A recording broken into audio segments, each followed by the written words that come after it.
kesurupan. Nah nggih maksud kula kan ngoten. Nah terus ini badhe ngoten nggih langsung awake niku loros to ya terus e. Lah enggak lho soalnya dindih kok. Nggih, lha nggih berarti Ini niku kesurupan ki lara kabeh. energi ten ngene luare badan piyambake ngoten nggih. Soalnya itu kan gesekan. Nggih. Jadi ketika roh dari selain kita tuh masuk seperti itu loh, benda gaib terus muncul ke dunia nyata itu panas karena gesekan alam loro kabeh. Tapi sapami Pak Wanto. Enten tiyang pun wis ngeningaken nggih. Tapi di atasnya bersinar pripun? Maksudnya orang Orang lain yang tahu. oh Orang lain yang tahu. ya itu Niku maksudnya cakra nggih. Niku napa? Dari Aura sirah cakra apa aura dari energi sirah ngoten niku. dari sirah keluar aura putih maksudnya sinar. nah itu bagus, jadi kan hasil dari olah spiritual tadi. Jadi kita tuh nggak tahu, yang tahu orang lain. Kalau kita tahu juga kepengen tahu, nanti jadi nggak takabur. Wah aku song ini song ngono. Kebaikan seseorang orang lain yang tahu, kita nggak bisa mengaku-ngaku. Jadi memang di dalam proses laku spiritual itu kan hal-hal di luar nalar itu kan sering terjadi Ya itu memang lebih baiknya memang dirasakan sendiri saja ya. dirasakan sendiri Nah, saja. tujuan kita kan bukan untuk itu. Bukan untuk Nah, itu. gitu ya. Insya Allah kalau memang niat bukan selain yang hak ya, insya Allah nggak ada kok. Biarpun mau datang itu loh, kita mau ngoda itu lo nggak sampai. Iya, iya. Ya kecuali kita terkontaminasi pengen roh wujudnya ini, ayo teko temen, ya wis dirui pelayon, kayak gua apa ritual mana, wedi mana. Tapi kadang-kadang ngoten niku mboten kados ilusi. Maksudnya cara penggudat sing tiyang semedi kala wau. Mboten kados ilusine piyambake cara sing nggodha. Biasanya nganten sing muncul niku umpama ten ngene makam kae. Nggih. Makam para leluhur to. Pasti di hatinya itu kepengen tahu Nggih, pengen wujudnya ngertos. yang di makam itu apa. Itu pasti Nggih. muncul. Akhirnya mengaku ketemu wali ini. Bohong. Setan. Nah nggih kadang-kadang kan ngoten.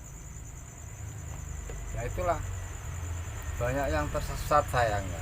Dia mah belajar dia dari segi apapun, agama apapun, kepercayaan apapun, kalau salah jalan, salah tafsir, salah persepsi ya salah. Umpami pengen pas ten makom ngoten niku pengen ngertos sejatine Gini loh, Mas. napa niku Mas? Kalau kita kepengen, biarpun tuh muncul itu nggak aslinya. Kalau kita ngosong tadi loh, ngosong terus ada nampak lah, itu memang kehendak Gusti Allah. Lah nggih pas Bukan. dikir ngoten niku nggih. Kalau sebelumnya kita udah niat kepengen tahu ya sosok yang itu, meskipun ada itu bukan yang hak ya, Mas. Pertama tidak Wong kudu. Mana ya? Wanto kalau bimbingan kadang kan orang itu gini Pak, sering ke apa tuh namanya, setiap ada orang pinter didatangi, orang sepuh didatangi ya. Itu itu supaya kemudian kita mendapatkan bimbingan rohani dari guru sejati, supaya kemudian tidak pontang-panting lagi, punya ada apa-apa diselesaikan sendiri, ada yang ngasih tahu, supaya bisa ketemu gurunya yang sejati itu. Kalau arahan saking panjenengan pripun? Ya semua itu proses gimana. Kita tuh belajar dari seseorang yang jenengan anggap yang lebih ngerti lah. Itu memang sarana, memang wajib, memang sunnah tua kita harus belajar pada sesama. Dan itu harus naik level, dalam arti kita jangan menggantungkan. Kan ada yang fanatik punya guru spiritual, tempat dia belajar. Ya ketika seorang guru yang dia guru itu meninggal seumpama, terus bingung, piye terus aku mau guru karo sapa? Lah itu salah. Jadi kita wajib belajar pada seseorang yang lebih mampu, yang lebih ngerti, yang lebih bijak. Kita nggak boleh fanatik pada apapun. Kita punya benda, kalau kita fanatik kan berarti kita takut kehilangan. Nah itu adalah hijab, istilah penghalang sebenarnya, penghalang. Jadi loh, kita lepas semua. Ya contoh gampang-gampang tadi, kita punya sesuatu benda,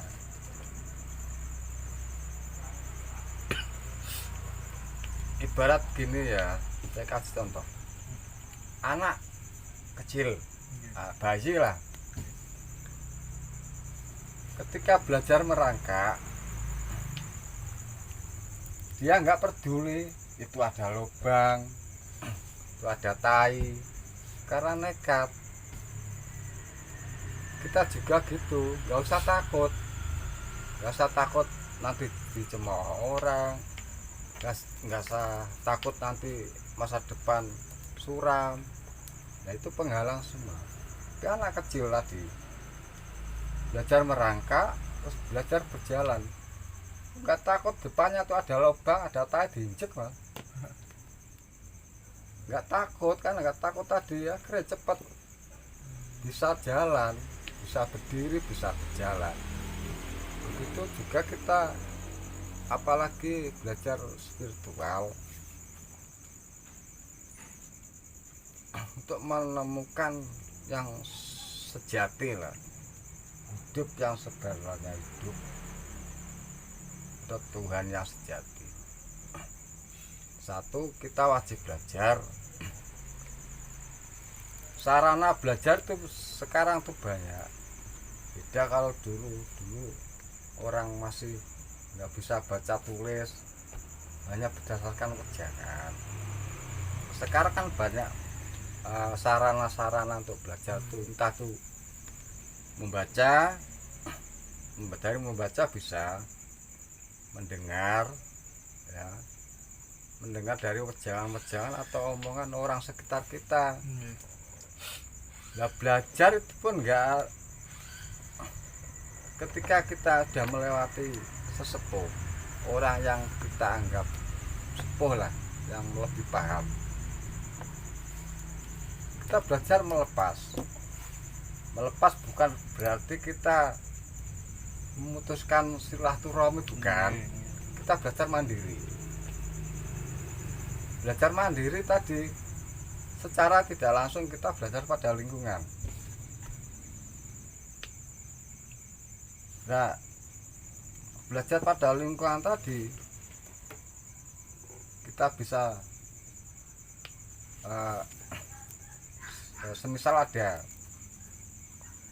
anak kecil, ya orang gila, itu biasanya mengeluarkan kata-kata bahkan secara nggak langsung kita bisa belajar kok dari kata-kata yang mereka ucapkan. Itu benar. Dari sesuatu yang nampak di alam sekitar kita itu sebenarnya juga kitab Al-Quran, Mas. Al-Quran itu kan ada yang tertulis, ada yang Tidak tertulis. tertulis kan tersurat, ada yang tersirat. Tersirat itu makna-makna, Pak. Simbolis.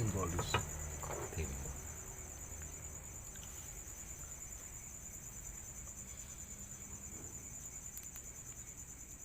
Rokokan saya kejikir, Mas. Belum sehat. Jadi nggak sia-sia, meskipun sakit kita nggak sia-sia. Iya. Jadi loro ki wis mesti menungso. Namanya raga, kita ketitipan raga. Ya iso sakit, ya iso sedih. Nah, tapi kalau kita sudah menemukan yang namanya ilmu yang sejati, namanya sakit itu nggak ada. Semua itu ya seimbang semua. Bahagia juga biasa, ketika dilanda kesusahan biasa saja, nggak perlu kita merana kok ngene dadine ya. Ketika kita mendapatkan suatu yang kita anggap membahagiakan, ya jangan sampai kita terlalu berbangga diri. Yes, sewajarnya, datar itu datar, Biasa saja ya. biasa saja. Memang orang mencari hidup di dunia itu memang perjuangan. Dari segi apapun, mencari materi juga harus perjuangan, mencari spiritual harus ya butuh perjuangan. Jadi nggak ada yang istilahnya jatuh dari langit secara cuma-cuma, itu nggak ada. Cuma tuh dari niat, tekad, mau belajar. Sing saya ya medal saking dorongan dari dirinya sendiri ya Pak. Iya, dari dirinya sendiri. Kalau kita selalu menggantungkan seseorang ya nggak bisa ini belum bisa mandiri. Ya, tadi yang dikatakan sejati ya mandiri pribadi.